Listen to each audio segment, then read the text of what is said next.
Okay, Chair.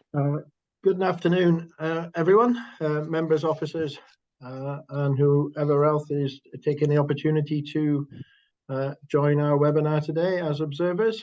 Welcome. It's a scrutiny meeting of Education Scrutiny meeting of Tuesday, 17th of October, and we've got a comprehensive agenda to get through. We'll take item 1 on the agenda. Apologies, please. We've had apologies from Director of Education Lynette Lovell, Emma Palmer, Georgie Bevan and Sarah Quibel.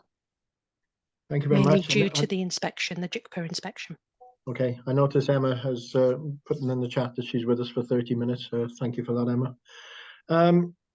Any other apologies that anybody has to give? No, if not, disclosure of interest. Has any member, I should mention in apologies, I do believe that we're having, and I'm sorry, I haven't looked over in, I believe Councillor Peter Lewington, Councillor Joy Jones and Councillor Brian Davis will be joining us today as well. They've asked to speak, but on their local issues or observe their local issues, and I've given them an opportunity to speak if they so wish to. Item 2 on your agenda, disclosures of interest. Any members got any disclosures to give? And similarly, at item 3 on the agenda, declarations of party whip. I'm assuming on silence that there's no declarations at that stage.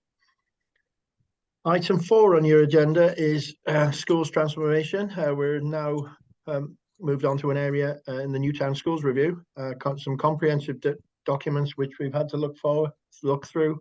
They're pages 3 to 126 in your document pack, and I'm going to ask a portfolio holder for education, Councillor Pete, to introduce, and then we'll go into Marianne, and I'm assuming then we'll go to some questions and answers, and as I said, I will give local members an opportunity to speak as well. Councillor Pete. Thank you, Chair. The first item on today's agenda is the response to the engagement exercise that we had looking at potential opportunities to expand the new build school on the Callan-of-Irwin site to include one or more of the other primaries in the immediate vicinity. The report you have before you will now go to Cabinet with recommendations in it for some statutory changes to the makeup of schools in that area.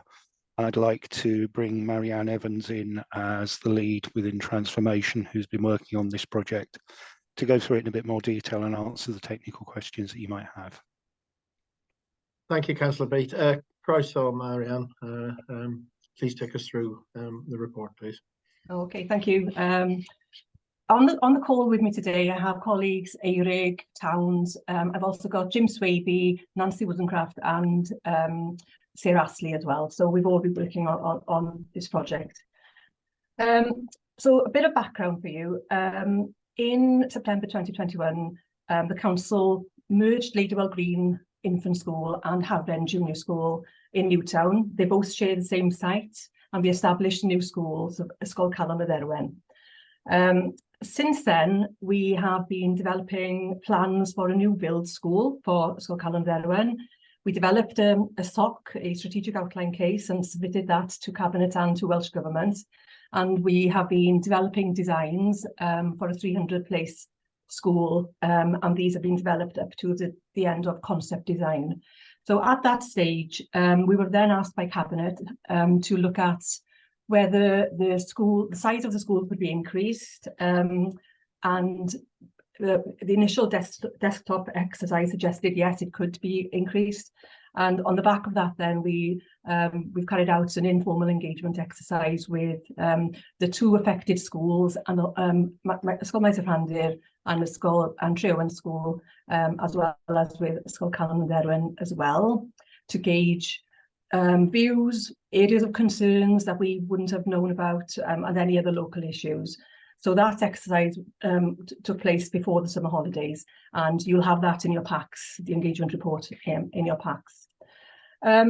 So following on, the other point to make as well, before we start with this, We are developing Ysgol Calon y Dderwen new building as part of the North Powys Wellbeing Integrated Health Campus.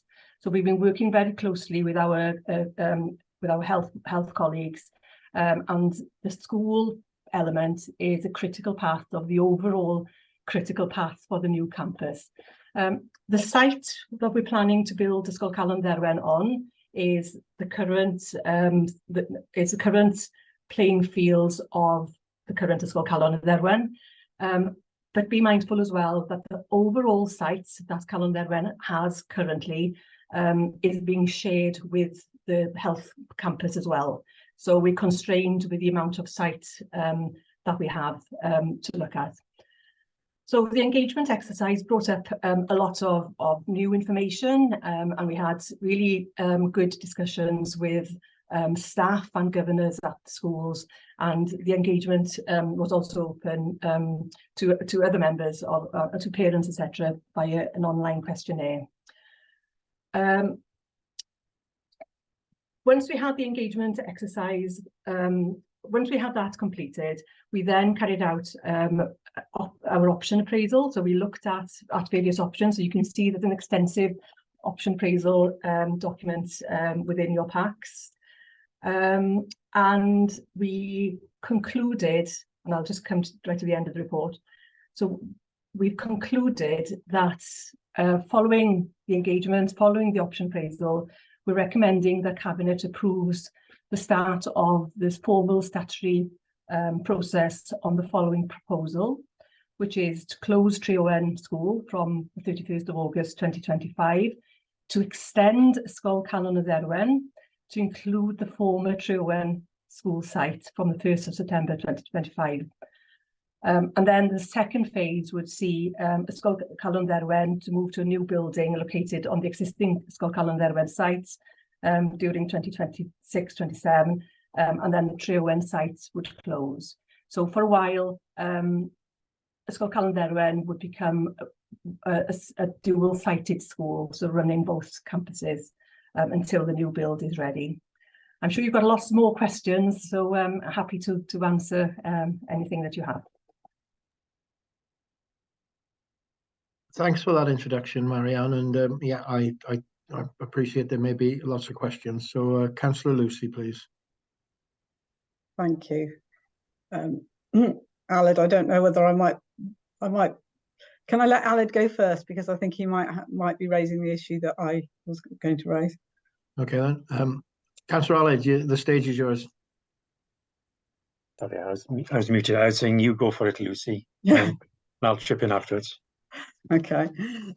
So I've got a number of points, but the first point that I wanted to raise was about wanting to see a plan for the whole of for the schools in the Newtown area.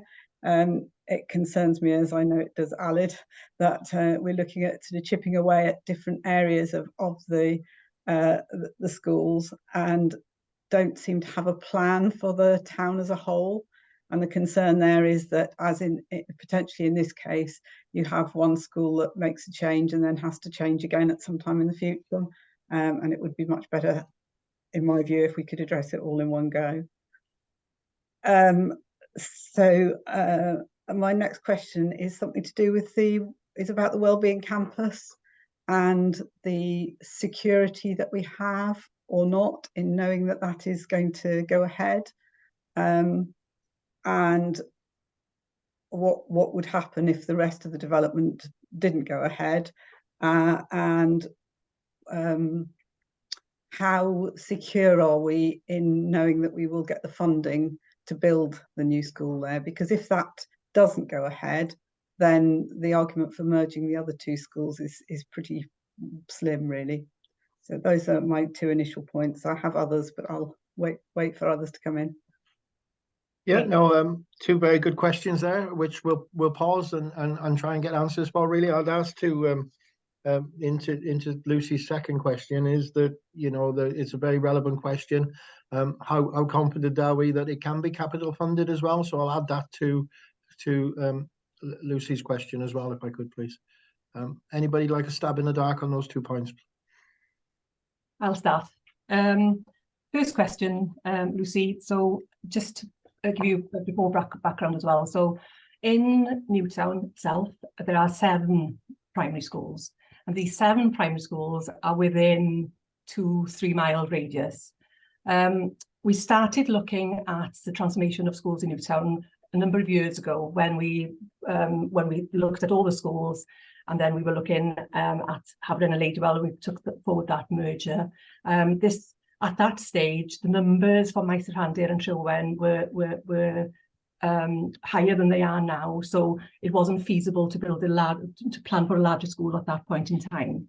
However, we're in a different situation now where you can see that the numbers, generally the numbers in Newtown have decreased significantly, and the numbers in Maes Rhandir and Trilwen have also decreased quite significantly over the last few years as well, and are also projected to continue to decrease in those 2 schools. We're not, in terms of the wider plan for Newtown, it would take some time, because the problem we have in Newtown is that we don't have land, available land to build new schools on or to transform. So it has to happen on a kind of phased basis, and this is the starting point. The other issue we have in Newtown as well is the fact that we do have a number of different types of schools. So we have English medium schools, we have Ysgol Dafydd Llwyd, which is a Welsh medium school, we have St Mary's, which is a Catholic school, the county's only Catholic school. So you can see there is a mix there of different types of schools. In terms of the Wellbeing Campus, the question is how sure are we that the Wellbeing Campus will go ahead? I think all I can say on that point is that we are working closely with the Health Board, and we have a cohesive critical path for both the school and the campus, working on an integrated master plan. So from today onwards, and we work to that plan, and unless anything changes or unless I'm told otherwise, we're planning on developing the school as part of the Wellbeing Campus. In terms of capital funding for the school element, because it will be an increased size school if this is implemented, there will be an increased cost to the school. We will have to submit a new or a revised SOC to Welsh Government if we're going to look for a different scope of school and also different amount of funding. If we haven't got the funding, then in terms of within our current what we call Band B programme, we would then have to submit the project into the 9-year sustainable rolling programme that Welsh Government are expecting us to submit by March. So that's how we would look to fund this project. Thank you. Thank you, Marianne. I'm going to go to Aled now. Aled, have you got anything to develop on this? Yes, just a little bit. It's fantastic. We've got a cohesive critical path that we can follow, whatever that means. But we've been talking to Welsh Government for all along the last council for 7-8 years by now, and it's blighting the development. We really do need some firm answers from Welsh Government. Otherwise, it's Powys' site. You know, the whole area belongs to Powys. If the Welsh Government cannot get its act together and develop this wellbeing hub, it's blighting the development of education within Newtown, because Maes Rhandir, with only 95 pupils, is its condition and suitability is BC twice, so it's not great, and they deserve an equally good facilities for their education. So if this goes ahead, it's hard to know what will happen to Maes Rhandir. You cannot justify to build a 95 place school within a town. You know, that just won't happen. And we have almost 300 empty spare places within Newtown. I think it's 286 in this report. And that's, yeah, well, it's not quite bigger than Penagloddfa, but it's bigger than most of the schools in Newtown, where you've got, actually in Newtown, it's 5 schools plus a school, David Llwyd, a Welsh medium school. And we got to see that clear plan for the whole of Newtown. I've asked for a clear plan for the whole of Powys, you know, what direction the council is going in, so we can assess whether the capital investment in schools is in the right place. But we can't even have a clear plan for Powys, and I'm afraid that potentially Maes Rhandir and others will be left behind. Just so I don't know whether Pete Roberts is the portfolio holder has got a better understanding of a clear plan for Powys. Thank you. I'll bring him in there, Aled, because he has got his hand up. So, Councillor Pete. Yeah, thank you for your comments, Aled. The uncertainty around the North Powys Wellbeing Project is an intense frustration. If we had certainty in one direction or another, we could move forward in one direction or another. Jim will come in a minute, I'm sure, and talk about the structuring of the school, but the proposals we're developing do still allow us the opportunity to expand it should the Welsh Government decide that the North Powys Wellbeing Project is not going to be funded.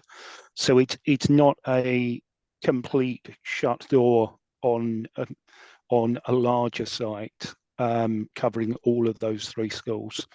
You mentioned Maes Rhandir in terms of being left behind.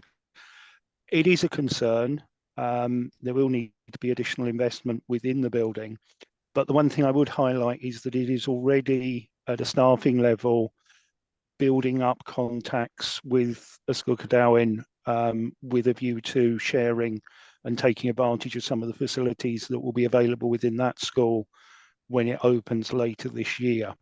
So it's not completely on its own, and that's one of the lesser factors in deciding that the fit between one of the other 2 schools was better with Treowen than it was with Maes Rhandir. The fact that there is that new facility that the pupils will be able to take advantage of adjoining the site is an attractive proposition.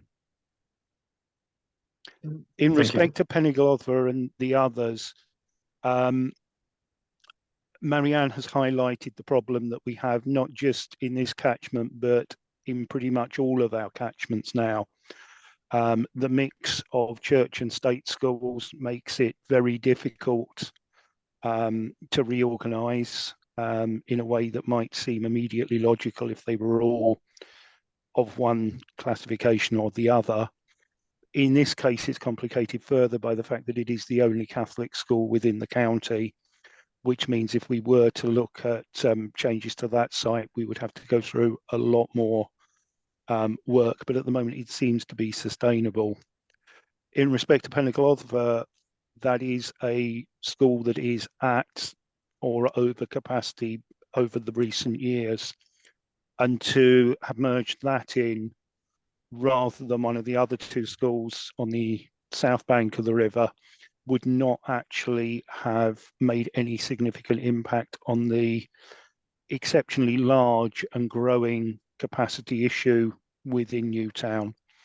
So that's the logic behind. At this stage, I would see Penagloddfa staying as is. I would see these proposals, unless there is the opportunity emerged by the failure of the North Powys Wellbeing Project, and we obviously, for the benefits of the people of Newtown and the wider health of northern Montgomeryshire, we hope that doesn't fail. We hope that most definitely progresses.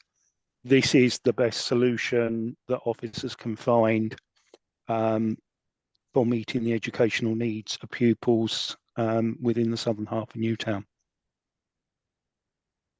Thank you, Councillor Pete. I'm going to come back to you there, Councillor Aled. And I personally, Councillor Pete, am a little bit more confused. I don't have that confidence because, you know, you're saying at this stage, the only word that you used during that was sustainability. I'm really not sure that that we're sure what is going to happen to the future of the education in Newtown. But it's Alid's point, so I'm going to bring Alid back in on it. Yeah, just very quickly. St Mary's is running at half capacity, roughly, isn't it? I think it's 63 pupils and 54 vacant spaces. And you know, we'll be looking at other schools over the next few months. One later now, which is running at sort of 50% capacity. But I know it's really difficult issues here, and the Wellbeing Centre would be fantastic for the centre of Newtown, for the it support the regeneration of Newtown as well. So I do really support that, but it's a not knowing as well. I can see, and that's a problem. The problem with some of this stuff, the consultation, pre-consultation, it brings out the negativity. And the questions and the uncertainty of the population, and that's evident in the report, really. And so it doesn't really sell the positive elements of a new build and a new facility for the area. But I know you've been knocking on doors in the area, Councillor Roberts, seeking views of the community, off your own back as well. Putting leaflets through the doors. It does feel like the cabinet has already made his mind up on this. You've got quotes in the leaflet you are handing out from the cabinet members. Is this appropriate way to consult with the community? Councillor Alid, you need to remember that the other member that you're talking about actually is the local member there, so he's perfectly entitled to make representations and ask questions of his electorate. I haven't actually spoken to anyone on the doorstep myself. Okay. So what I've been doing is I have spent time with the schools community, talking to teachers, talking to governors, in the presence of either Marianne or one of the other members of the education team. I think it's important that we understand the concerns of the community and try to bring them with us on these very difficult proposals. That won't always be the case. Everyone will want to fight to keep their own school. But we are in a position where a number of these schools are predicted to drop to the point where they will be struggling to maintain a head teacher that won't have high teaching commitments, with the consequential impact on their well-being. These are schools with moderately high FSM and ALN levels, which in and of itself, with the new ALN Act, places a burden on head teachers where they are the only member of the senior leadership team, and the Elenco has to be part of the senior leadership team. So we have, as an authority, and not just us, other rural authorities have quite a significant challenge in maintaining the number of heads that we have and the well-being of those heads that are in post because of this quite considerable additional administrative load on them. One of the big benefits of this move to a larger school, even over 2 sites, is that it allows an expansion of the senior leadership team and allows a greater diversity of people that are undertaking the work. At the moment, we have 2 administrators doing all of the work on the site, on each site, each school site. This would allow one to specialise in finance and another to specialise in property or well-being or clerking type issues. So there are a lot of benefits that can be accrued from this, particularly for those children who are elective free school meals and with ALN conditions. So it's not, I agree with you, it's very easy. One thing I've learned long time ago with consultations, any consultation, is the people who support your proposition are silent. Those who oppose it are vocal, and we can look back recently at the proposals around the bulk area as to which school it should be in the catchment. And you'll notice if you look at the 3 stages of that, the side of the village that wanted to go a different direction to the one being proposed was vocal. When the decision was switched based on the vocality of the local community, the other side of the village were vocal. So there is much to be said for consultation. There's much to be said for drawing out concerns and opportunities that we might not have looked at. But it does, with all of these processes, tend to draw out the negative rather than the positive. I think Marianne wants to come in as well. Sorry, just very quickly, Pete, and I'll shut up afterwards. But you're talking about sustainability of schools. Well, the smallest school in Newtown is still going to carry on and stand alone when you're talking about merging far bigger schools. But I'll just leave that there. Alid, we have, under the schools organisation code, have a responsibility to protect religious diversity, and being the only Roman Catholic school in the county, that makes it all of the more challenging for us when it comes to making changes. If you're suggesting that I should close the only Roman Catholic school in the county, much as I'm not the greatest advocate of religious-based education, it's something that even I would find very difficult to justify at this point, when there are other better opportunities and better fits for making alteration within Newtown. Marianne, I think you're looking to come in to help us with this a bit. Okay. Yeah, I think if a forward plan for Newtown or for anywhere really, it's difficult to put forward because of the issue about predetermination. So we are constrained by the legalities around that. But coming back to the point of today, and I think it's important to remember the rationale about why we started reviewing schools in Newtown a few years ago. And that was to start to look at how we can rationalise the number of schools there. It is a phased programme. And I think as well to point out that when we were asked then to look at, could we increase the size of the planned new building at Calenderwen, it was done with the best intentions of providing the benefits of a new building to more pupils than we'd originally planned for. And if we had the whole site, I'm sure that what we'd be proposing today would be a different solution and more pupils would be able to benefit from it. So I'm coming back to the fact that what we have is the possibilities around what can actually fit on a constrained site that is also going to be sharing with the health campus as well. Okay. Diolch, Marianne. Councillor Gareth. Thank you, Chair. Kind of Marianne's answered a lot of what I wanted to say then, but as a council, and when we go out to consultation, we're always told that kind of figures have an impact on the decision. But when you look at the papers here, you have to ask, why has this decision come about? When you look at cost per pupil numbers, there's about £800 difference.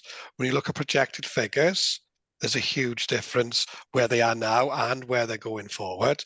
And also when you look at the condition of both buildings, and one is significantly better than the others, and yet the decision seems to have gone the other way. And that, to anybody reading these papers, myself included, just confuses you. And I just want to, my question was going to be, what other options have been considered? But you've already said that's been restrained by the site available, or possibly you would have looked at closing both schools potentially and having one new site. But I just ask you, why, with all the stats in front of you, has that decision come about? Yeah. Before you answer that, Marianne, I will add one more stat to that, but the 55% of the empty spaces are in Miseranda. So I'll add that stat to it as well. Thank you, Marianne. Okay, so the question here is about why have we decided that Tre Owen should come in with Calon Derwen and not Maes yr Handir? And as I said, it would be a different option if we had the larger site. I think when you look at the schools there, and the reason we put in the paper is that there's a similar pupil profile between the School Calon Derwen and Tre Owen School in terms of free school meals and ALN. And if you look at the information, similar information for Maes yr Handir, you can see there's a significant difference.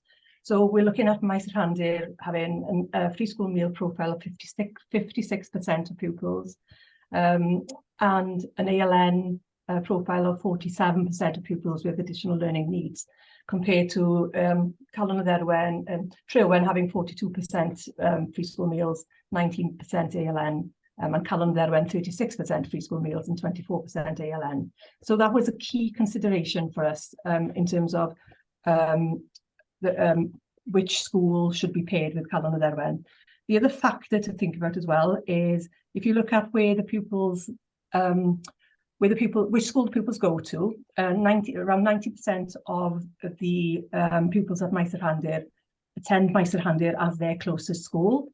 So that sort of says something to you about how Maes yr Handir serves its local community and the estate in Maes yr Handir. Whereas Tre Owen, I think it's just over 60% of pupils attend Tre Owen as their closest school.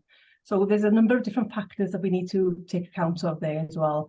So the other factor is the fact that Tre Owen currently doesn't have a substantive head teacher in place. So whilst Maes yr Handir has a substantive head teacher in place, but she's on secondment to another school.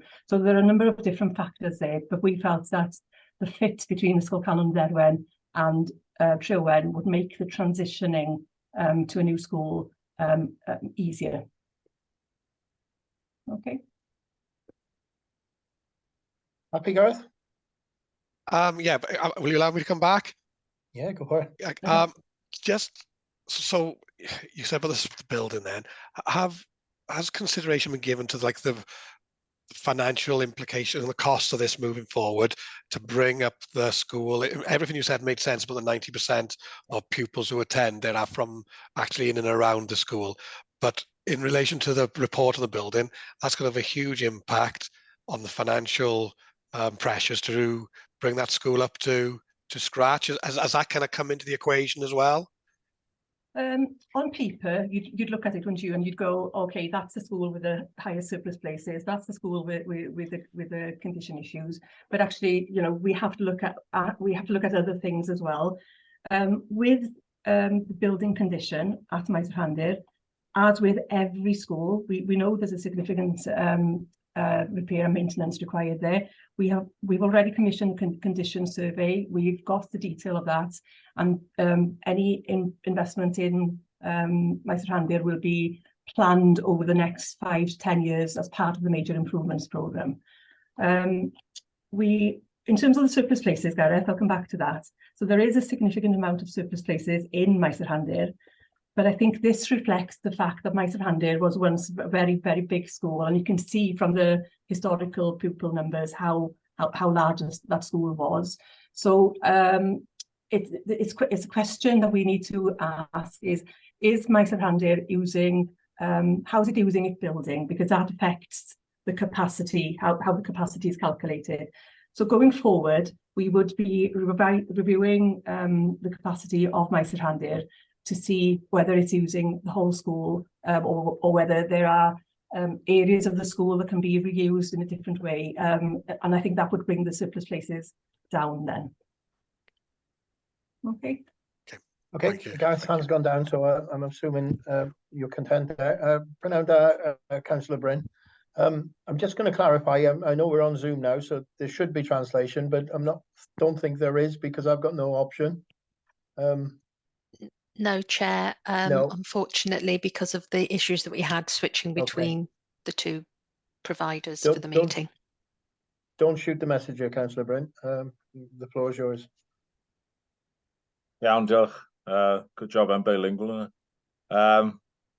Well, you know the question that's coming, because it would be hypocritical of me not to ask the question, and I appreciate the pain this is going to cause other councillors present.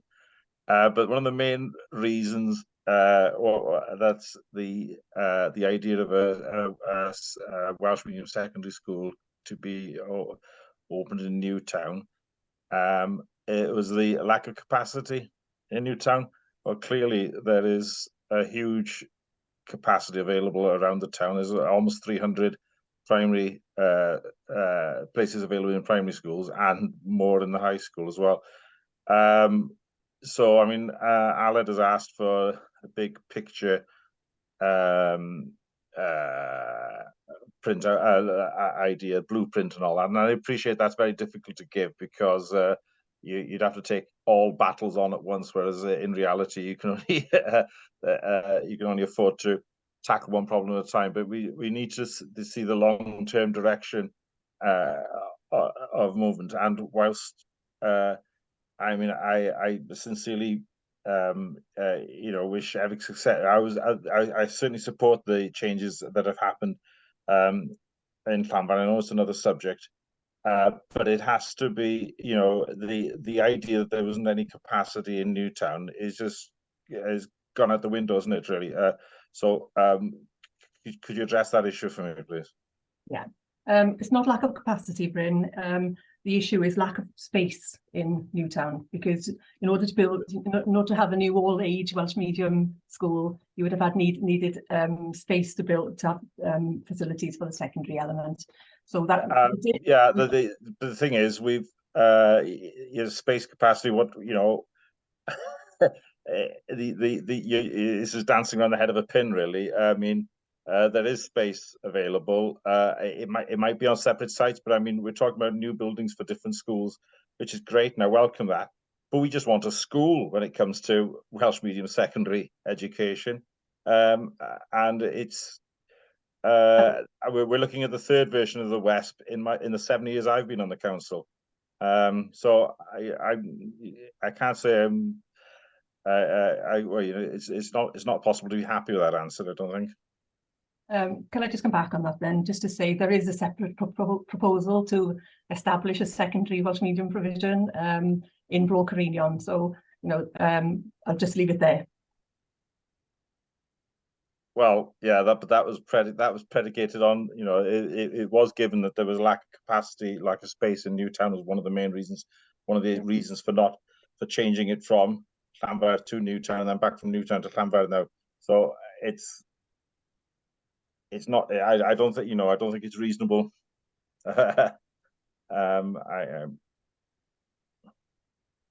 Okay, Councillor Bryn, point is made. I think Marianne looks as if she's exhausted it. Okay, I'll take it by the silence of everybody else, as in Peter Roberts' proposal. This silence is general support, so thank you.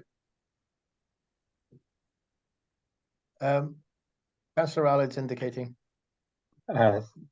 Thank you, and I do really do appreciate Bryn's points there. I think all through school in Newtown is crucial for the development of the Welsh language going forward, and that just speaks back to this blueprint that we always on about at a big scale or even at a Newtown level. As the questioning has gone on, clearly Calon Derwen needs a new build. The school there is not good enough. The fabric of the school is not good enough, and it's not suitable to continue children's education. But are we building it in the right place? Because it's not the closest school to quite a large proportion of the children. Are we building the Calon Derwen in the right place? There are other sites across Newtown available. You've probably done far more analysis of this than myself, Marianne, or Councillor Roberts while walking the streets of Newtown. But can we be assured that it is in the right place? Have you looked at other options for a new school, Calon Derwen? We have indeed. Marianne, before you answer that, there has been significant comment in relation to pedestrian access, vehicle access, etc. So please consider that in your reply as well. Okay. Yes, we have looked at various sites within Newtown, outside Newtown, in the early days of planning the Cullen Derwen building. And yes, it is in the right place. It's a central location for the town. I also, as I said again, availability of land within Newtown is a key issue. In terms of access, and I know there were a significant number of concerns from when we did the engagement visits, and raised again you can read it in the engagement report about the site in terms of congestion was a big thing. So too many children coming into a central point in town was a concern for a lot of people. The squeeze on space at the new building, again, a concern. How are pupils and parents going to walk from, say, Trewen down to the new school, crossing the roads, etc. I think at this stage, just to explain, with the building design process, we are required by Welsh Government to consider active travel and safe routes to school. So as the design will go forward, we will be looking at that, and that's a key factor and a key requirement, as I say, from Welsh Government. And I'm sure that it would be very difficult to get through Welsh Government's business case scrutiny processes if we couldn't give assurances on safe routes to school. At the moment, we haven't got plans for them yet because we are at the very early stage of the work, but it's definitely something that we will be looking at in detail and putting plans forward. Okay. So Thank you, I do Marianne. know. Go on, Galad, if you wish to go. I do notice that my surrounded site is quite a big site, isn't it? My surrounding's got quite a big site as well. Yes. Okay, thank you. I think the point is made, Aled. Councillor Lucy, I see you indicating, but with your grace, I'm going to go to two of the local members. I understand why one of our local members is coming in on a telephone. So I'm going to make the point in this case. I think local member comment is very, very important. It was made in the previous transformation. Their comments aren't in the papers. And that's difficult for us because obviously we need their expert knowledge when we're considering areas that we don't know so well. So I'm going to make that point again. I'm disappointed, and that's why I guess they're using the opportunity to ask me to come into our meetings to make comments. So Councillor Joy, I'm going to come to you. Obviously you're not a scrutiny member, but the floor is yours. But Councillor Joy, Councillor Pete and Councillor Brian lately, there is no indication of time, but let me assure you, I'm not going to let you take up too much of our time, but I think it's important that you give us a flavour or make some relevant comments if you've got some to make. Councillor Joy. I know Councillor Joy's on her phone, and that's why I'm going to her before you, Lucy. But Councillor Joy, are you with us? Okay. Is she still in her attendees? He's still here, there, but she's she's muted. muted. She is just trying to unmute her chair. Okay, thank you. There we go. You with us, Councillor Joy? Not now in the end. There you go. I think I can hear you.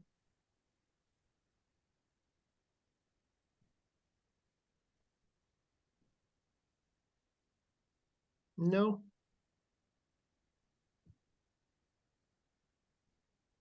Okay. Well, I won't give it a last chance, but we'll go to Councillor Peter. Councillor Peter, Pete, do you want to make a comment at all or anything? Yes, thank you, Chair, for May. I didn't want to steal any of Councillor Joy's points, so yes, I would have liked Councillor Joy to go first, as it's in her ward, but not in mine. But I think.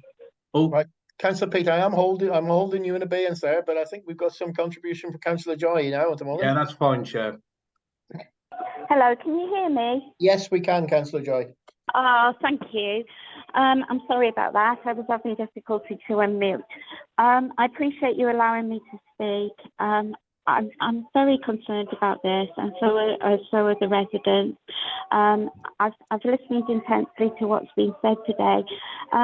There is a huge problem. I'll pick up on one of the last points that's just been spoken about people being able to get down from Treowen to the new site. And that site actually, yes, it is in the centre of town. It's on a one-way street. If they put the new health hub on there, it's already over congested now with the vaccine centre. There's been huge queues on there. There has been quite a lot of considerable problems on there. If we put the new health hub on there, there's not only going to be the build of that being done once the new school is in place and people trying to get to it, you've got tiny youngsters being taken down from off Treowen, which is on a very steep hill. I don't know how many of you know it, but it's on a very steep hill, so it's quite a trek down. It's also quite a trek back up. You've got to come down over the railway bridge, which is very, very narrow, and little tiny ones as a car goes up there, because it's a road up to some private properties, and as cars go up there, they can't be seen. So parents are going to have to be, very vigilant of youngsters going down there. This is not brilliant. I understand what they're saying about active travel being involved, but they don't even know if they can get funding for this site, to take them down into the town, which they've got to cross two very busy roads, and I am exceptionally worried. That's one thing. It just doesn't make sense, this. Councillor Peake said before that it was to help benefit children on free school meals, and then they change it to say that this school, Treowen School, actually fits in better with the emphasis on the other school, but again, it doesn't make sense, because my surrounding has 4 children with free school meals. So if it's going to help with the free school meals, then why aren't we helping the children on my surrounding? That school is sadly in quite serious disrepair and has been for so many years, and we're not talking recent many years. But the saddest thing about all this is setting communities against each other. It's causing risk now in the community, because they spoke about the 2 schools, and now they've actually caused a big rift where 2 schools and communities are beginning to fight because of the hurt that it's going to cause, and this will actually probably get worse, and that's a real shame, because it's not something that that we want to see, because we're supposed to be working with our communities, keeping our communities together, and Treowen is up on the hill. To get down there, it's exceptionally slippy in the winter. It's a site in the middle of the estate, which there's been no real consideration what would happen to the site if this is closed down right in the centre of the estate. So it could become quite a nasty derelict mess, causing more problems for the estate.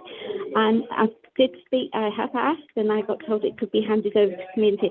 The problem is that's not going to work. I have tried to express that. I've tried to explain that the community, what are they going to do with this amount of stakes? They're not able to cope with that sort of thing now, when they've got a very small community hall there, and people don't get involved because people can't afford to. There isn't the funding to put on things up there.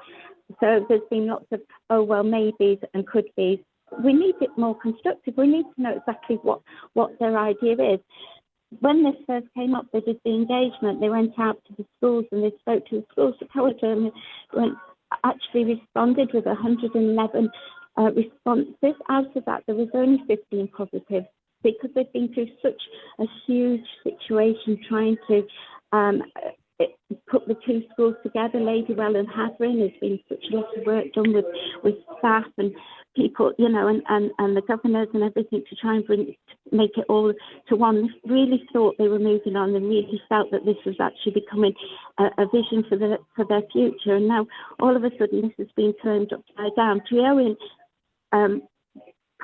parents engaged, and there was 101 got sent in responses to this engagement, and out of that there was only 9 that was positive, and my Randy also did, and there was 55 responses with only 7 that were positive. So you can see that there is general feeling between the 3 schools that this isn't totally positive what people desperately need, and you know, we're supposed to work with our communities and keep them together and make the community stronger. This is going to rip the heart out of Treowen.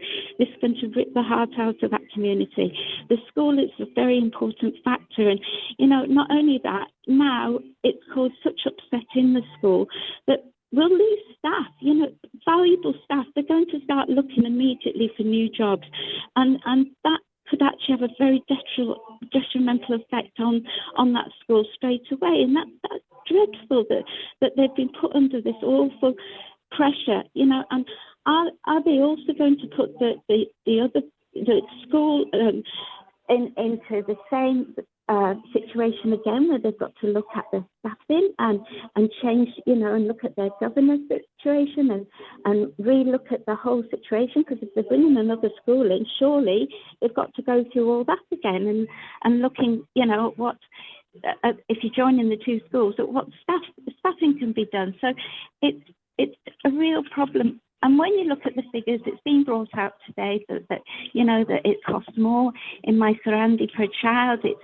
you know, there's so many different factors. It just doesn't really add up what's being said. So, you know, I just wanted to highlight some of that. There's a lot more things, but this is really devastating. A community up there that really was proud of its local, you know, because that's the only real amenity they've got up there. They have no shop up there. They've, you know, the school is the hub of that estate, and you know, it not only works with the children, it works with the families. It picks up on the poverty side and the difficulties on the estate. It picks up for the you know, for anybody. It's not just for the parents, but they pick up for the whole family up there, and they work with the estate, and they try very hard to, you know, to absolutely be there for everybody.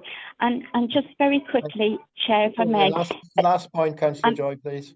It really will be. You know, it's very disappointing that they just chose these 2 schools on this side of the river to look at. They didn't pick up on Pennyclub, though, which is over capacity, and it's in quite a difficult area to get to, and it causes quite a lot of problems with things going around it. But they never picked up, they never chose to pick up on that school and bring that into this consideration too. And you know, it just feels that this area is being targeted because it's a poverty area. It's you know, it's high in the statistics, and you know, we just feel that people are being, it feels like they're being targeted because of where it is. Thank you. Thank you very much, Chair. Thank you, Councillor Joy. You've made some comments that have already been made. I'm going to go to Councillor Peake next, and then I will give officers an opportunity if they want to pick up on anything. Councillor Peake first, please. Yeah, thank you, Chair. Yeah, and thank you for allowing me the opportunity to say a few words today. And as I say, whilst it's not in my ward, it obviously does impact Newtown as a whole, as Councillor Lucy and others have already mentioned. I agree with a lot of what Councillor Joy has just said, especially around the issues of traffic, parking, safety concerns, and active travel routes to get to and from the school from other areas in Newtown, just potentially not only Treowen. If I look through the consultation responses, it's very hard to find any positive comments for this proposal, whether it's the teachers, governors, or pupils. They all seem to have the same recurring reasons against doing this, and we really should take those comments on board and listen to those communities. Tree Owen especially would lose its unique identity and education provision, which would no longer be linked to the community up there. Some points that Councillor Joy has elaborated on before. Looking at some of the details in the paper, I couldn't find anywhere good reasons why Tree Owen was chosen to close and not Myserandi. The only thing I could find was some talk around the current pupil profile of Tree Owen being more suited to this than Myserandi. But my only comment on that is surely that is just a snapshot in time, i.e. now, and that will most likely change in coming years. So not really a sound basis for such decisions. I also agree with the comments that Councillor Gareth Jones mentioned earlier regarding the condition of the building at Myserandi being worse than Tree Owen, and the cost per pupil at Myserandi being more than Tree Owen.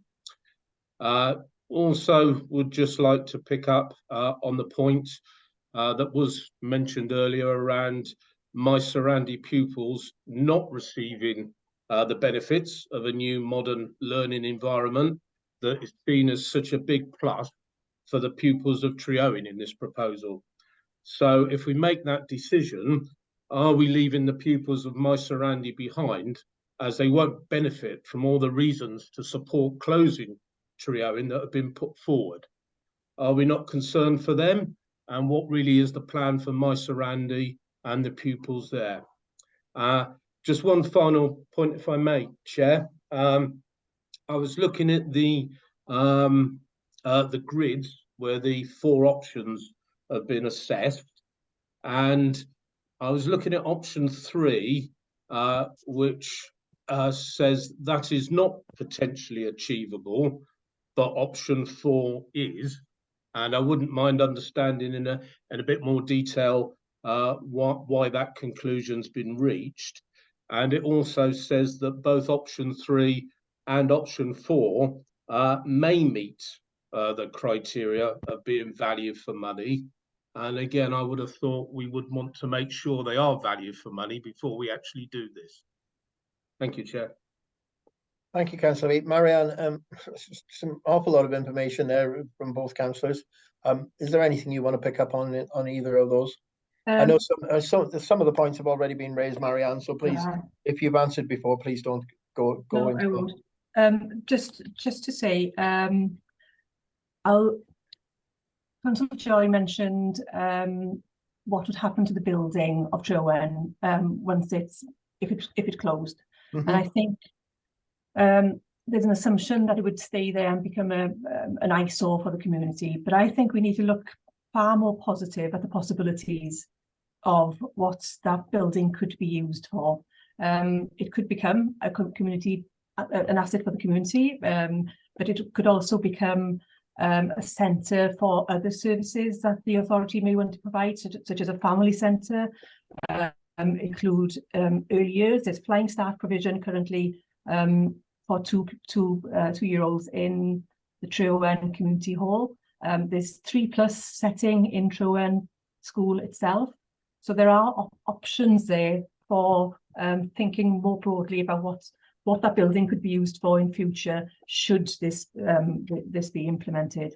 Then I'm just going to mention the fact that the issue around congestion and highways. So there's work already happening as part of the campus development, looking at modelling traffic flows and counting traffic and understanding how the traffic would then support the integrated site of the school on the campus. So that's already happening as part of the North Wales Wellbeing Development anyway. So those are just 2 responses to a number of questions there, I think. Thank you, Marianne. Sorry, Councillor Lucy, you've been waiting an inherent length of time there. Councillor Lucy. That's okay, thank you, Chair. I've just got a number of kind of brief points, actually points or questions. One was to do with transport costs, and I wondered whether any of the pupils in the Tree Owen catchment would become eligible for free school transport. I don't know how wide that catchment is. I picked up what I think is probably a typo in the impact assessment, point 4. It talks about Brecon, mentions Brecon. I'm guessing that that's a cut and paste, but that's just something to pick up on.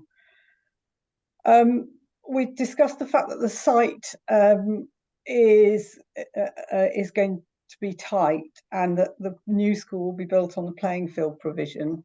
Does that mean that there won't be any playing field provision for the new school, or yeah, how will that be provided? I also noted that only 11.9% of pupils at Ysgol Calanderddowen are attending their nearest school, and I wondered where those pupils are coming in from and whether that is relevant to the whole picture. Also picked up, I think this was this was also in the impact assessment. There was a mention about opportunities for apprenticeships, which seemed a bit strange in a primary school. I think that's probably another typo. And then I think my last point on this is, I guess it's tied up with my concern about keeping Treawen or starting the changes before the new school building is ready, so making Treawen part of the bigger school, and thinking about the staffing and whether by making the two schools or by closing Treawen, when they're planning their staffing, they would obviously have to maintain presumably the majority of staff that they've got there now, but then when they move to one site, they would need fewer staff. Does that mean that they would be tying themselves into additional staffing costs that might not be there if they left the existing school alone until they're ready to move to one site? Thank you, Councillor. Thank you. Lots of points there.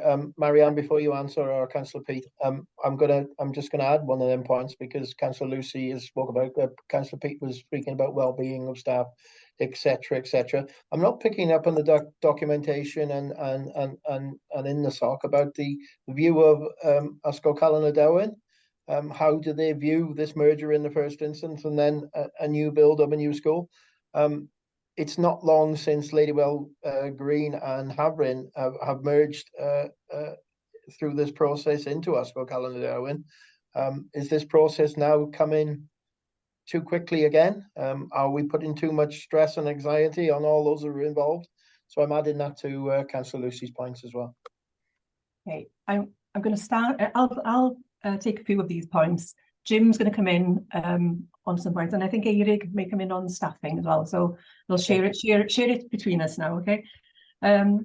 So in terms of homeschool transport, free home to school transport, it's unlikely that all pupils from Treawen who have Treawen as their closest school would have free homeschool transport, because they live probably below the 2 miles that you're eligible for free transport. In terms of apprenticeships, it refers to the potential for apprenticeships during the new build. So that's that element. What else I have? Impact assessment, yes, typo. We'll correct that. Thank you for pointing that out. Staffing, Eirig or Jim, do you want to come in on the playing fields? Yeah, if I could just talk through Councillor Lucy around the playing fields and just explain the sequence. So the idea is to build the school and the playing field as it is at the moment. It's an open piece of land that allows easy development. It means we don't have decanting costs. We're not providing temporary accommodation, so we can build a new school on the existing playing field. But at the end of that construction, when the new school is occupied, we'll be demolishing the existing school buildings, and part of that area will be used for playing field, so playing field and multi-use games area. We're looking to try and tie those into improved community access to them. So yeah, definitely the end of the development, yeah, there'll be playing fields for the pupils. Thank you, Jim. Do you want me to come in terms of the staffing? Come on, Eirig. All right, thank you. Yeah, the budget then would be for the school, because it would function as one school. So the budget share would be across the 2 sites initially. Obviously then coming into one school, the school would have to consider, you know, the needs for staff there. But with the a head teacher over the 2 sites as it would start, that would obviously reduce some of the costs necessary in going forward. So we would hope that there would be limited impact of restructuring over that. Obviously function on the number of classes that are there. But the budget would obviously be the schools, which they could decide how they're using that from the time that the 2 school sites would be there under the one school calendar there when. And Eirig, I don't know if you're the right person, but on my comment in relation to the staff and governors, pupils, etc., in Ysgol Calon Derwen, whether they've already been through a similar process, is it fair to put them through this process again? Or that's the wrong question to ask. No, it's fine. I shouldn't ask if it's fair. I should say, well, is it too much of a demand? And it would depend on what the process is. If this is an opening of a reschool of a new school, then that would put them back to the process.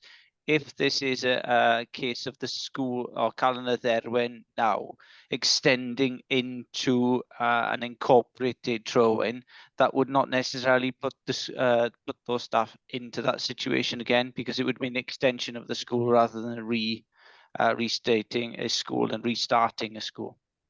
Sorry, Marianne, perhaps I took that one off you on that one. That's fine. I'll just add in as well. Ysgol Calon Derwen, we have been working with them for quite a number of years, and Jim has very closely been working with them on the designs. So I think when we first started looking at expanding Calon Derwen, there was concern about delays to the much needed new building, etc. But obviously we're if we can get through this process and then get if this is implemented, that gives us you know, gives Calon Derwen then oversight of the critical path again. Okay. Thanks, Marianne. I've got Councillor Aled indicating. Thank you, Marianne. Eric picked up on the issues around staffing, but Jim did talk about the use of the playing fields. I was just wondering how long the school, how many years will the school be without playing fields, and whether there will be a couple of years is a long time in the life of a primary school child. Also, I know Councillor Lewington picked up on there's a fine balance between options. I can't remember 3 and 4. Basically, which school, Maes Randir or Treo, to bring into the into the bigger school, and you didn't really answer that, Councillor Roberts or Marianne. Perhaps I shouldn't.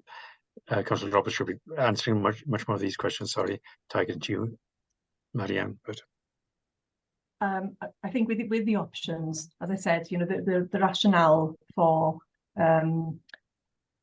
Trewyn over Maes Randir is, and I'll state it again, it's around the similar pupil profile. It's around the current leadership arrangements at Trewyn. So, you know, it was a sort of, we had to look at everything. We had to look at the overall picture. But that's the similar profile, pupil profile. Yes, it's a I think a point in time, as was mentioned earlier. However, the team who work with schools, Eirig, Lynette, everybody who are very, very familiar with these schools, and they would attest to those 2 schools, Calon Derwen and Trewyn, being of a similar nature, not only now, but in the past and probably into the future. Yeah. Yeah, so it's not likely to change over the build period. When is in theory the moving in date? 2025 for the closure of Trewyn, and Calon Derwen to be extended to have another site, and then 2026 at the earliest is what we're saying around the build. September 2026 as a move in. Yes. Okay. As it currently stands, unless there's any other slippage or issues with the campus or etc. So as with all the school projects, there is always some okay. And you mentioned there's work being done at the moment around safer routes, etc., etc. It would have been great if that was. I know it's asking the impossible, perhaps, if that work had been done before this consultation process, and possibly outline of the designs and stuff to give more faith, confidence, and inspiration to the communities there. Just around timing of stuff. Yeah, I think the issue is there's a lot of work going on with the campus itself. As I said, there's master planning going on. There's a number of Jim's got his hand up, so there's a number of consultants working there, and we're clearly on that. The critical part of the campus, critical path is as I describe it, and because of that, we then needed to progress with this one as soon as we could.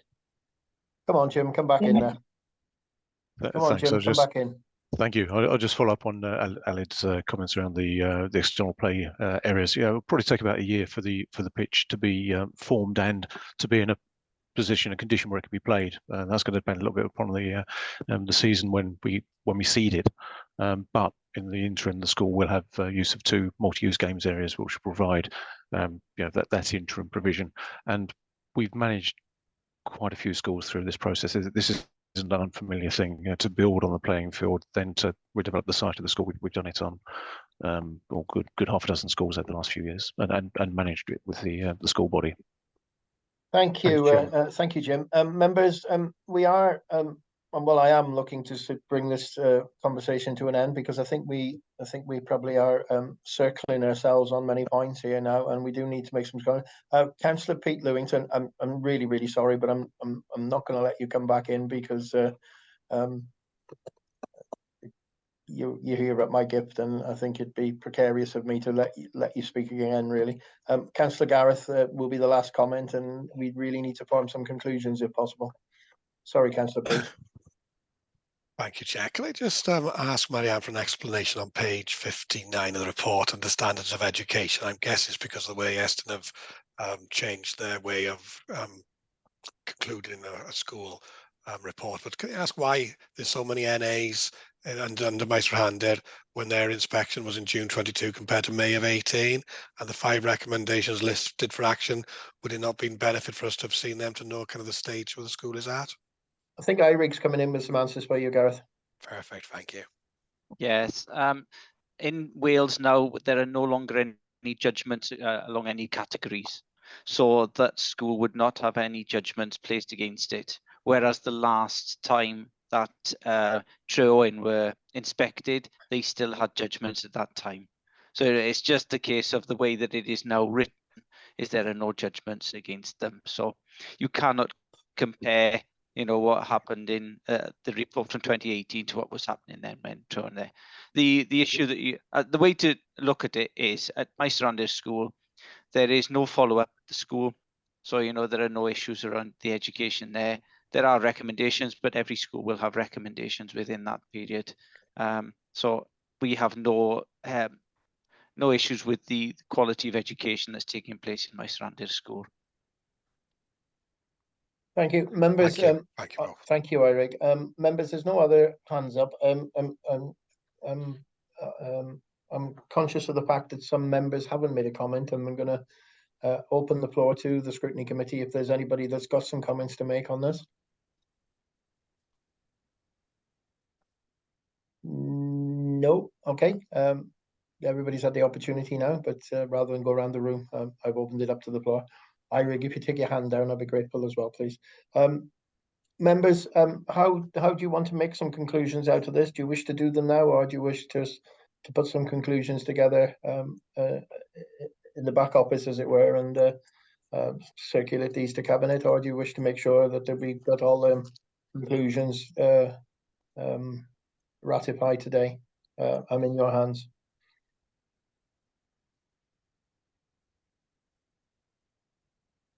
No suggestions? Lucy's suggestion we do conclusions at the end. Alid. Yeah, that's what I was going to suggest, really. Okay, then. If you're going to have 10 minutes at the end. Great stuff. That would be useful.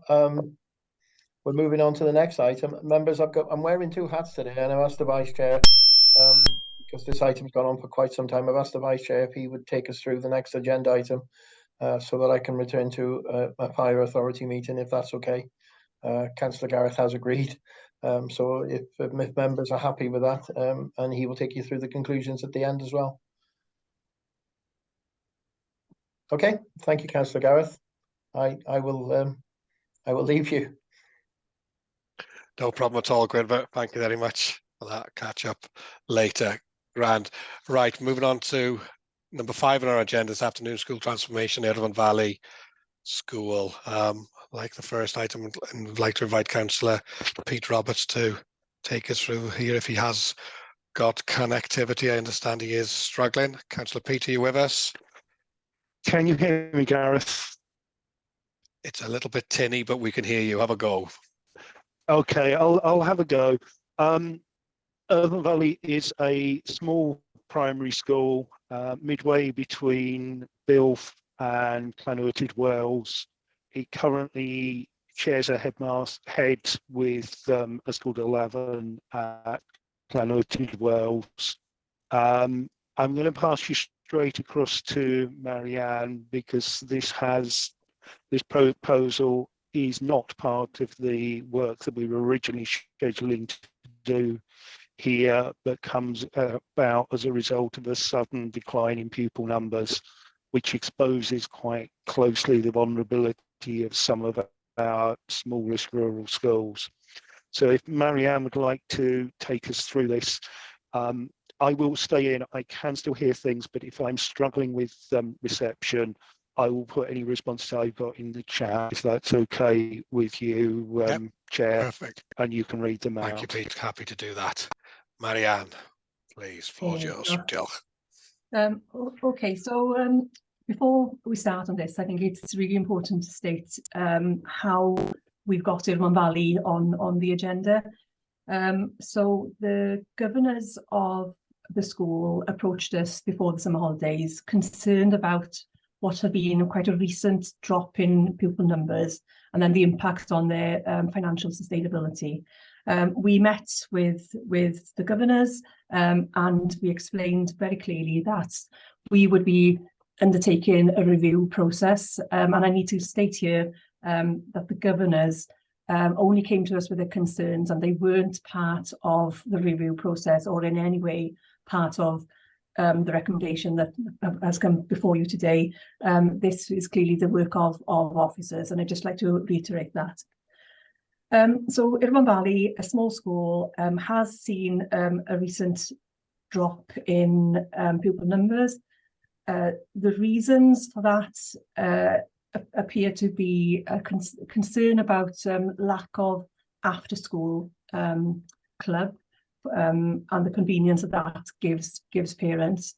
Can I just point out there's a mistake in the cabinet paper where it says lack of breakfast club. They do have a breakfast club facility there.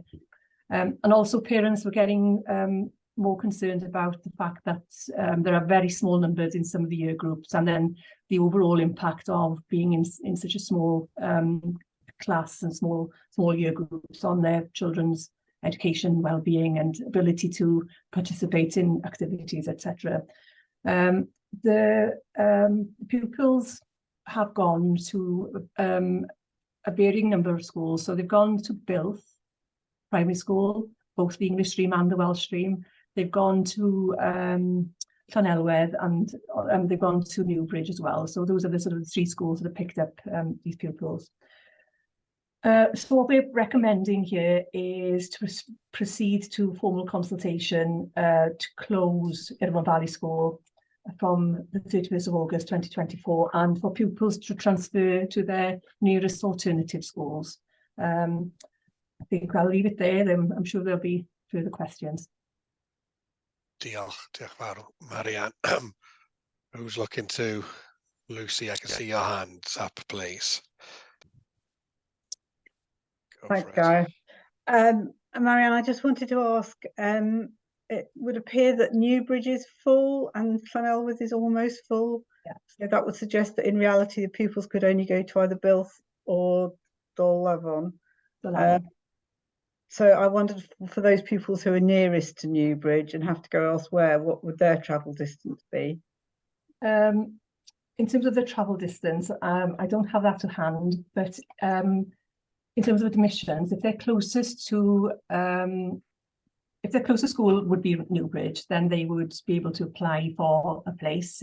And obviously, if there's space then in that school, then they would be allocated in that school year, they would be allocated that place.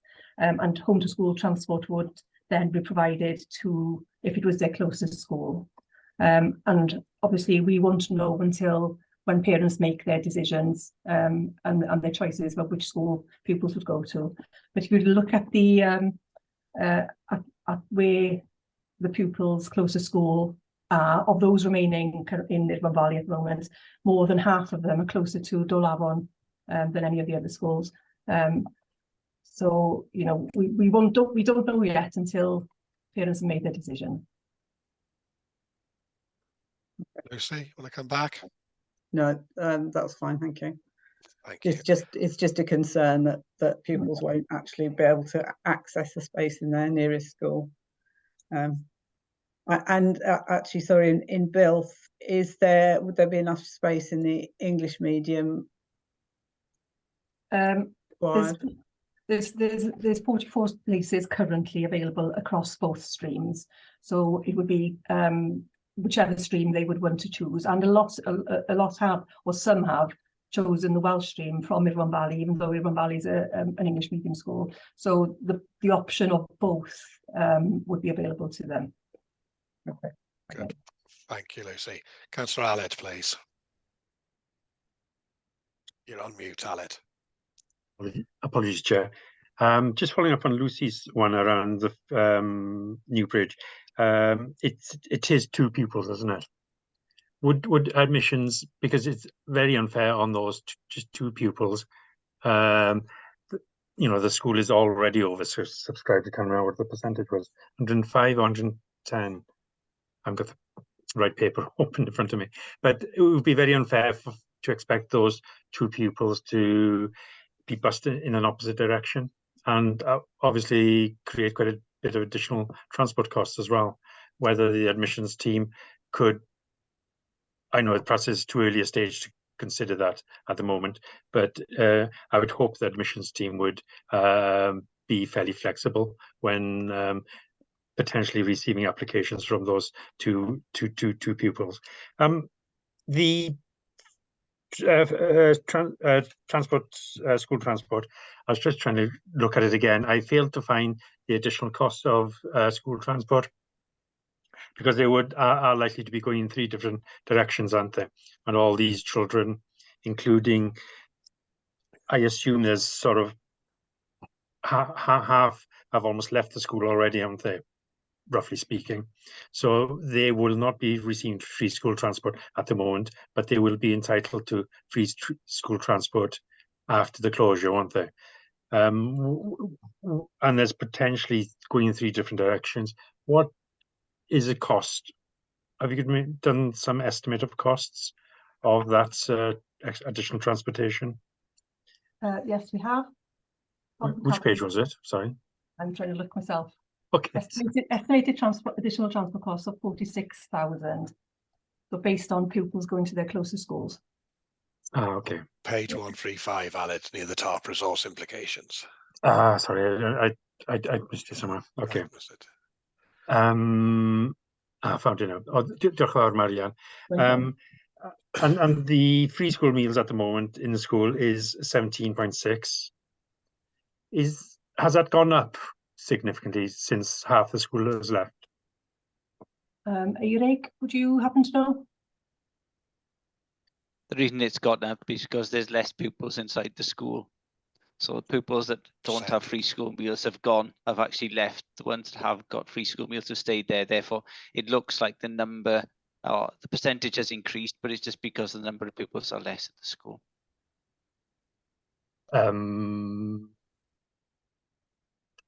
Yeah. Okay. Yeah. The reading between the lines, and the ones with the resources have left the school. It's But- through parental choice rather Parental than choice. anything that's driven by deprivation in any way. No, it is more down to parental choice. Okay, the Eston report, there were a few recommendations. Do you know if those have been, is about 12 months ago, the Eston report wasn't it, I think. Have those been addressed fully? Were they a factor or not? The health and safety issues have been addressed. They were addressed within the first few months of that. The rest are obviously being worked on, because they will be ones that the school are continually trying to address. So, but yeah, there is no concerns over the quality of education that's taking place inside the school, and that isn't any of the reasons that has been cited by parents for the reasons for the moving of pupils from one school to other schools. It's been very much down to after school provision, the need for working parents to have that options there. Some friendships then that have moved alongside other pupils, when their other friends have left, they've kind of decided to go with them as well. And then the number of pupils within certain year groups. But it's definitely not the quality of education which has been highlighted as an issue. No, my main concern was around the health and safety issues, which is mainly in the control those were both of the council. But those they've been addressed. Yeah, there were two issues highlighted. One was on the fencing around the outside of the site, which was addressed immediately. The other then was the front door, which again was addressed within the first month of Eston bringing that to everyone's attention. So yeah, Okay. both issues have been concluded. Yeah, there's a recommendation one, which I was focusing on. I wasn't trying to say anything else. Whenever a recommendation is made on the health and safety or safeguarding, it has to come as recommendation one, because it has to be the highest priority for everybody. So you'll read that in any Eston report where safeguarding has been picked up. Okay, diolch Eric. Okay. Diolch Aled, diolch Eric. Before I bring Lucy in, our local member, Councillor Brian Davis, he's with us. Thank you for joining us. Councillor Brian, would you like to come in now with any comments, please?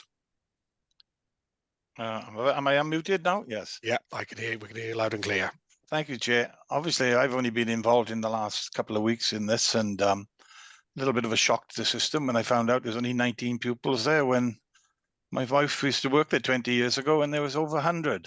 But obviously, I've done a little bit of homework, and everything that's been said by the officers is quite right. It's the after-school club that's really causing the concern.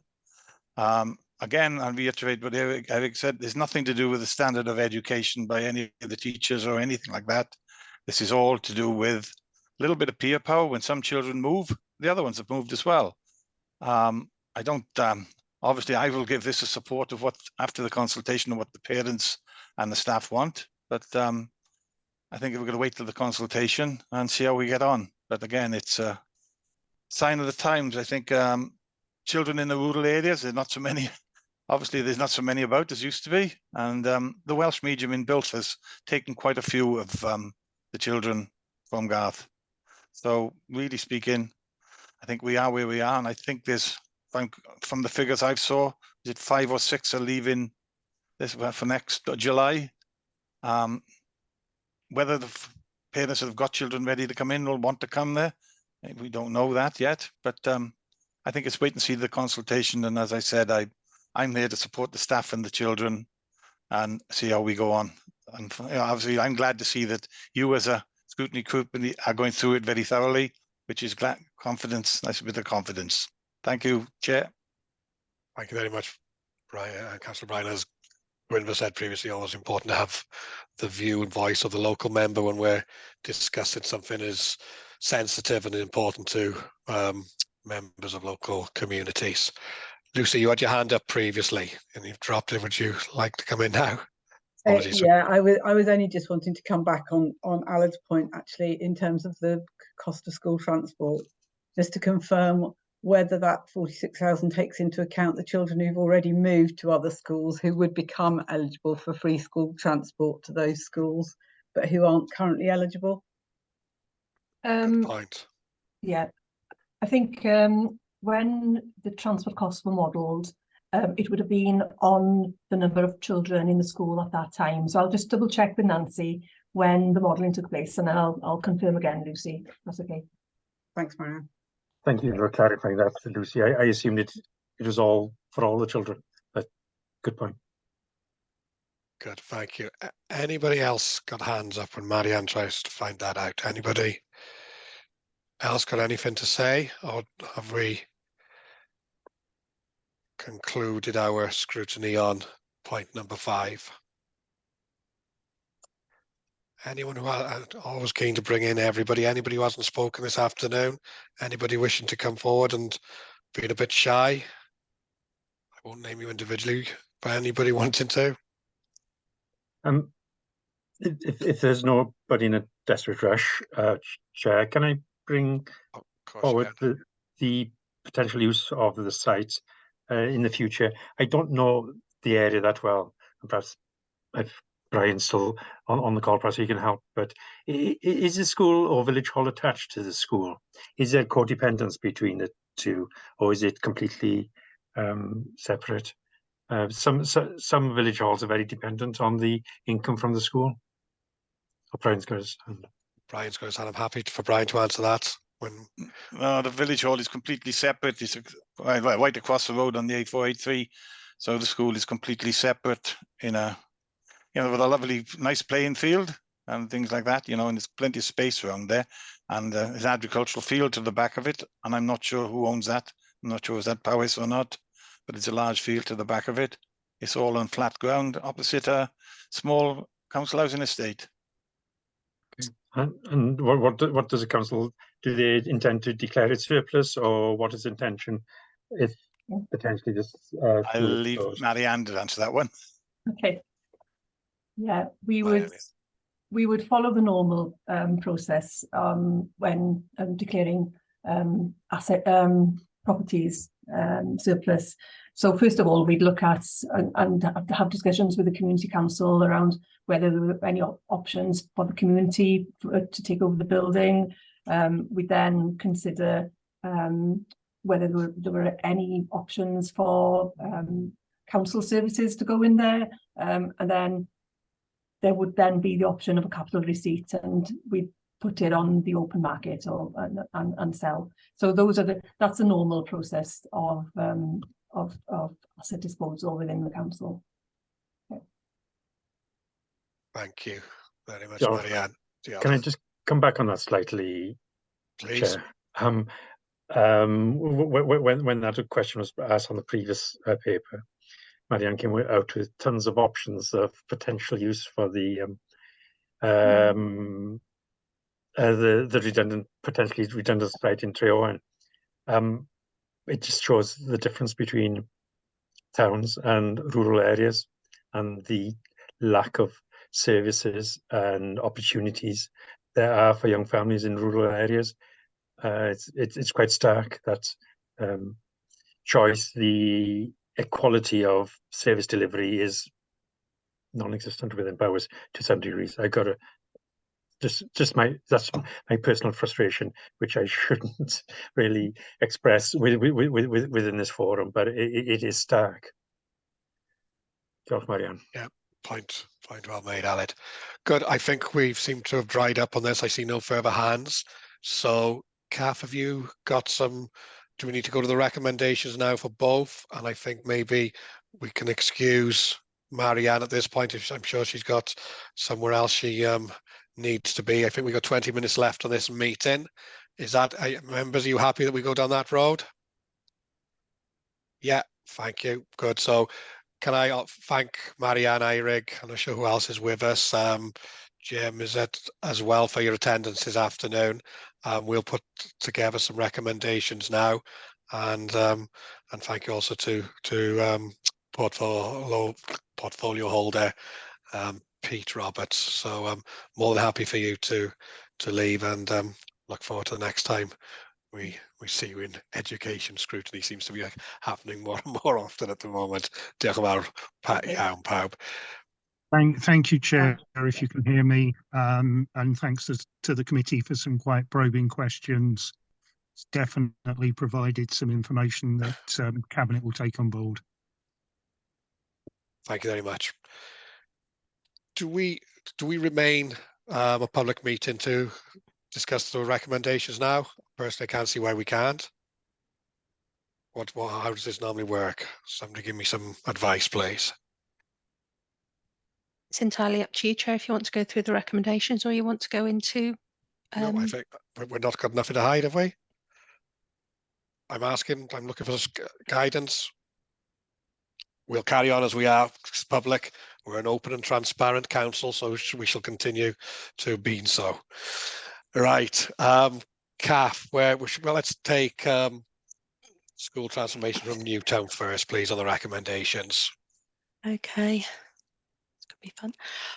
Right.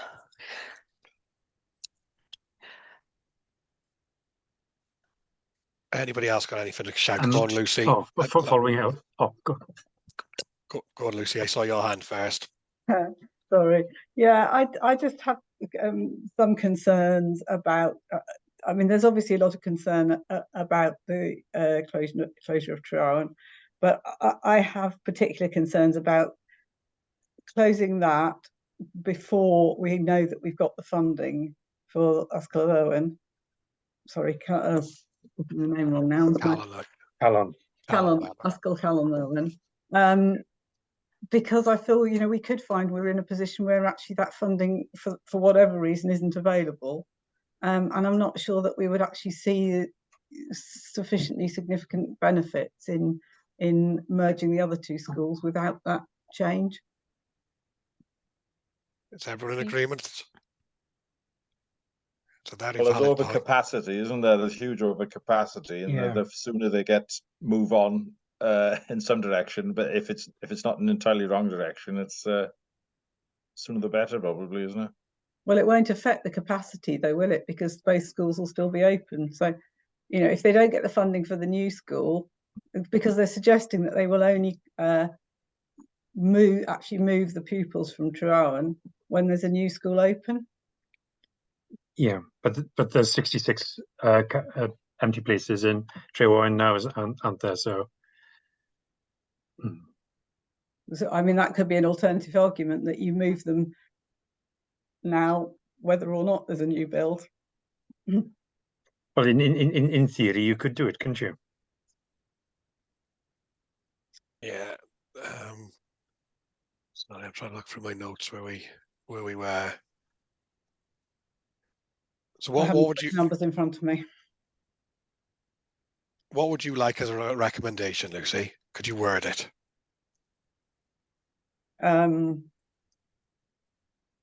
Your concern relating to the funding being available for a new build prior to. I suppose it's the other way around in a way. It's whether it makes sense to begin the changes, so for Treowen to close when we're not secure in the knowledge that we've got the funding for Ascalon. Isn't it just the funding for the additional capacity that needs to be confirmed? Yeah, I mean, I was thinking in terms of the funding for the new school, but because the school is going to be run on two. The school is going to be run, as I understand, on two sites. Initially, yeah. Initially. So I don't see the benefit particularly in running that school on two sites. I mean, that's a separate issue, I guess, to look at the staffing, any savings that could be that will be achieved by running the school on two sites. But they're kind of jumping over that and going straight to the benefits that would be accrued by closing Treowen and moving the pupils. But if that might not happen, we need to know what. As I understood it, Marianne said during that meeting that, was it Pete? Somebody implied that if we went down here now, then there would be potentially a saving for like business managers. They'd be able to have two expertise and they'd be able to run the school more in a streamlined basis. Did they not imply that? Yeah, there wasn't any figure. There was no actual figures to back that up. There weren't. Is there a risk to the financing of the school, regardless of what happens to the North Powys Health thing? this uncertainty you're talking about is more than just the North Powys health facility, Yeah, because if that doesn't happen, the potential is for a bigger school on that site, isn't it? That's what they're saying. yeah. But I think they're also saying that the money that they need now to develop the new school is more than the agreed funding. So they're going to have to go back to the Welsh Government to try and get additional funding. And if they don't get that, then they might not be able to build a new school. Can we just say something along the lines like Scrutiny raised concerns about the impact on this and transformation if funding cannot be secured as needed? Would that cover that, Lucy? Yeah. It covers it all. I know it's vague, but yeah. What we can do, Kath, we can put them together and we can share them with everybody. And if anybody wants to add on to them, we're more than happy to do that. Will do. Yeah, the funding is in place for Ysgol Calon Derwen as it is now, isn't it? Is it completely? Are we sure? Because I'm not convinced, I'm sure. No, I'm not convinced. I thought it was, and then we were just talking about the enlarging health, well-being, and enlarging of the school, but that needs to be bottomed out. Yeah. We'll come up with something between Gwynfor, myself, and Kath, and we'll circulate that later for your approval. What else? Who else would? Number one is on the list has to be gaining some assurance from Welsh Government about the health hub. You know, if it's they've got to give that answer in the next few months, to be honest. Otherwise, you're back to square one and looking at an even bigger school. I just don't know. We haven't got that blueprint for and how the education is going to be delivered in Newtown. We just haven't got that, and I'm worried about they making wrong decision because we don't have that full knowledge yet.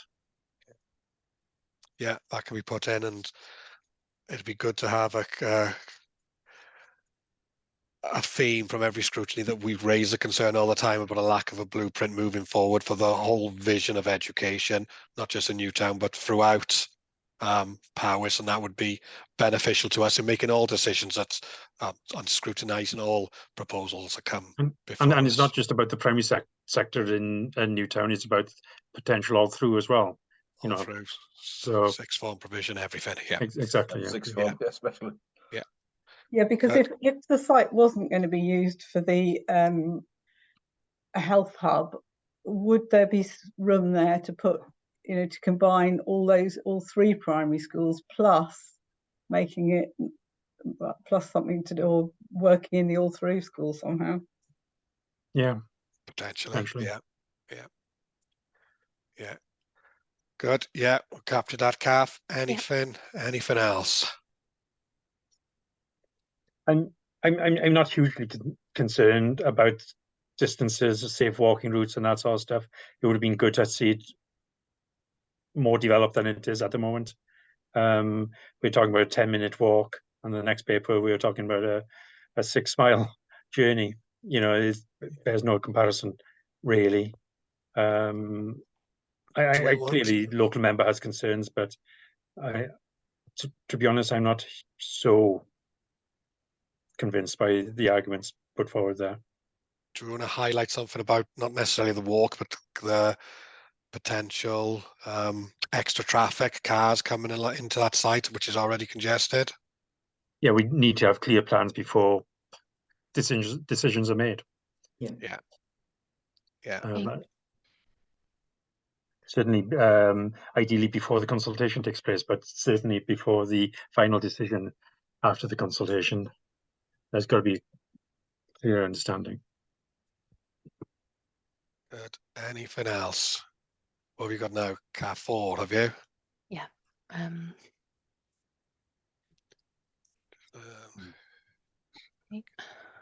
the first recommendation about blueprint is about that 280 odd surplus places that has to be addressed.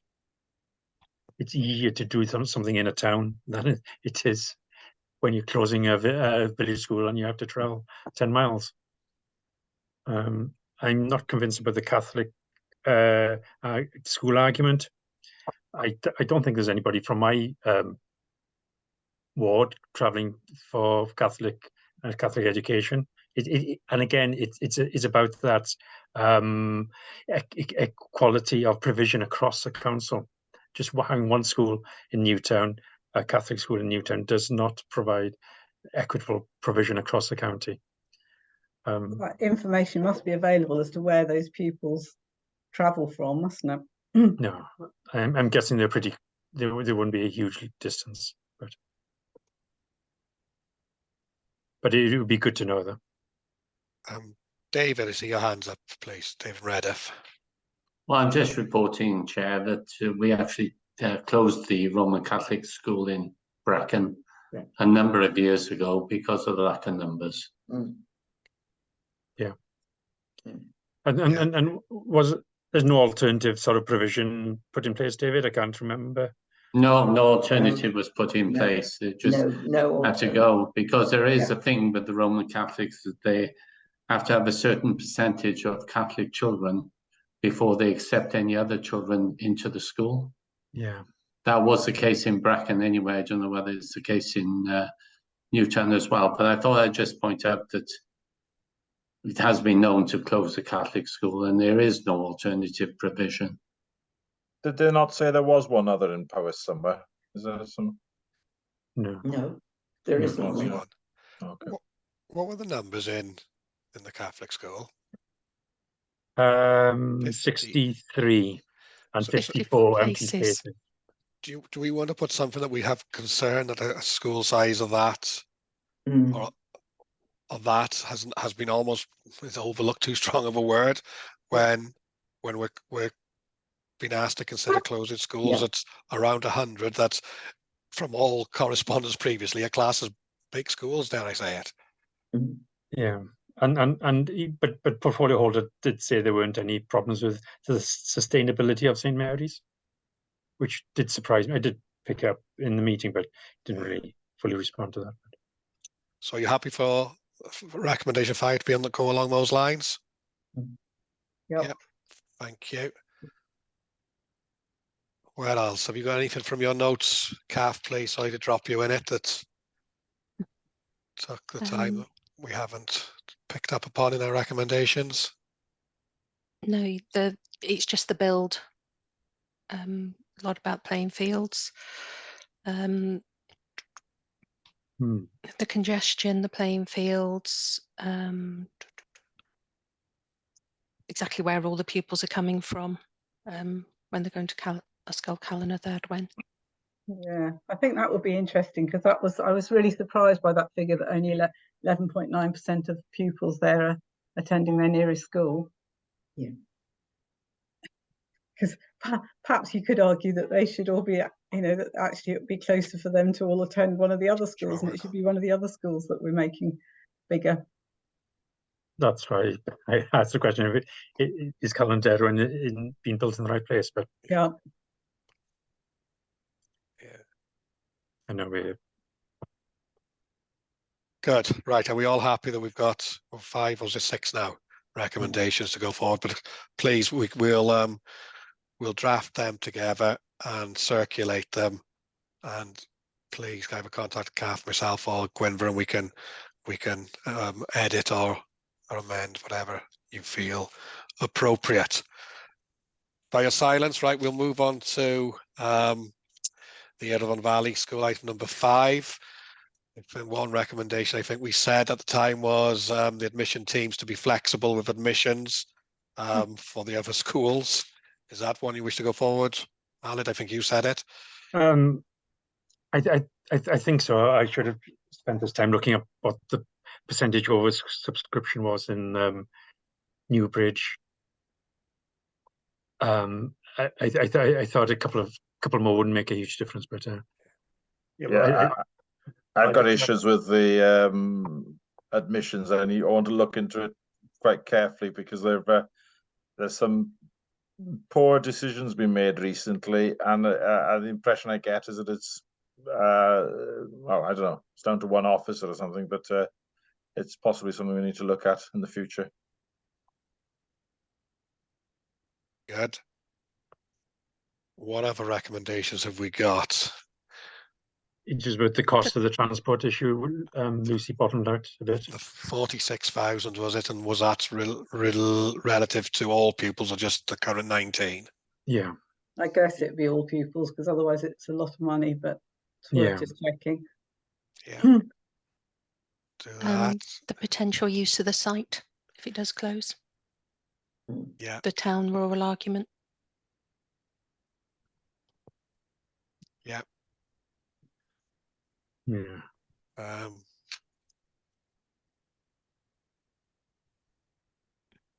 Do we want to say the scrutiny noted that this was a decision that arose from the concerns from the governors? It wasn't. They didn't come forward specifically asking for it to be closed, but they came forward saying they were concerned with increasing pupil numbers falling, and the strains on the budget. I mean, we could note that it was the process was initiated in response to concern or something. There's nothing neutral about that, you know. The reason I say that is because I know that the governors have come under a little bit of flack in the area because people think that they had initiated and gone there asking for a closure, which they hadn't done. So yeah, I think your point, Gareth, that makes sense. Good. Anything else for anyone else for any more?